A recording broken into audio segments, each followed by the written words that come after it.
Bismillahirrahmanirrahim. Assalamualaikum warahmatullahi wabarakatuh. Kami dari kelompok 5 yang beranggotakan 3 orang akan memaparkan materi yang berjudul Nutrition and Public Health atau Gizi Kesehatan Masyarakat untuk memenuhi tugas dari Ibu Ramla SSI MSc selaku dosen pengampu mata kuliah Biomedik 1. Langsung saja saya serahkan ke teman saya selaku pemateri. Pengertian gizi. Gizi adalah suatu proses menggunakan makanan yang dikonsumsi secara normal melalui proses digesti, absorpsi, transportasi, penyimpanan, metabolisme, dan pengeluaran zat-zat yang tidak digunakan untuk mempertahankan kehidupan, pertumbuhan, dan fungsi normal dari organ-organ serta menghasilkan energi. Pengertian ilmu gizi. Ilmu gizi didefinisikan sebagai suatu cabang ilmu yang mempelajari proses pangan setelah dikonsumsi oleh manusia, masuk ke dalam tubuh, mengalami pencernaan, absorpsi, transportasi, penyimpanan, metabolisme, serta pengeluaran dan perkembangan yang sehat, serta gigi yang sehat pula. Fungsi gizi. 1. Memelihara proses tubuh dalam pertumbuhan atau perkembangan serta mengganti jaringan tubuh yang rusak. 2. Memperoleh energi guna melakukan kegiatan sehari-hari. Dan yang terakhir yaitu mengatur metabolisme dan mengatur berbagai keseimbangan air mineral dan cairan tubuh yang lain. Selanjutnya ada gizi dalam kesehatan masyarakat. Gizi kesehatan masyarakat adalah kesehatan gizi masyarakat yang mengacu pada cabang populasi terfokus kesehatan masyarakat yang memantau diet, status gizi, kesehatan, program pangan dan gizi, dan memberikan saran kepemimpinan dalam menerapkan publik kesehatan prinsip-prinsip untuk kegiatan yang mengarah pada promosi kesehatan dan pencegahan penyakit melalui pengembangan kebijakan dan perubahan lingkungan.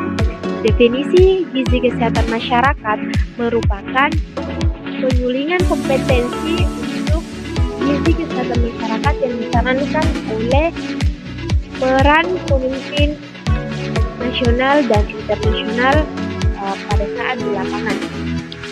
Kemudian ada faktor-faktor yang mempengaruhi status gizi, yaitu ada faktor lingkungan, di mana lingkungan yang buruk seperti air minum yang tidak bersih, tidak adanya saluran penampung air limbah, tidak menggunakan proses yang baik, juga kepadatan penduduk yang tinggi dapat menyebabkan penyebaran kuman patogen.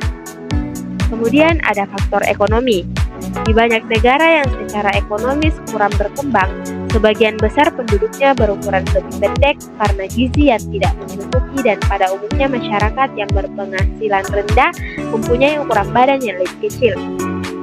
Yang ketiga ada faktor sosial budaya, di mana sifat yang diwariskan memegang kunci bagi ukuran akhir yang dapat dicapai oleh anak.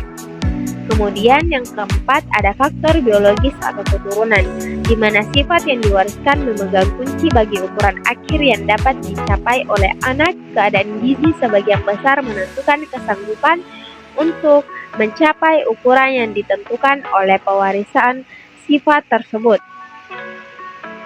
Kemudian ada cara perbaikan status gizi. Yang pertama itu, kebutuhan energi dan zat gizi ditentukan menurut umur, berat badan, jenis kelamin, dan aktivitas. Yang kedua, susunan menu seimbang yang berasal dari beraneka ragam bahan makanan, vitamin, dan mineral sesuai kebutuhan. Menu disesuaikan dengan pola makanan, dilakukan dengan pemberian makanan sumber zat besi yang berasal dari bahan makanan hewani karena lebih banyak diserap oleh tubuh daripada sumber makanan nabati.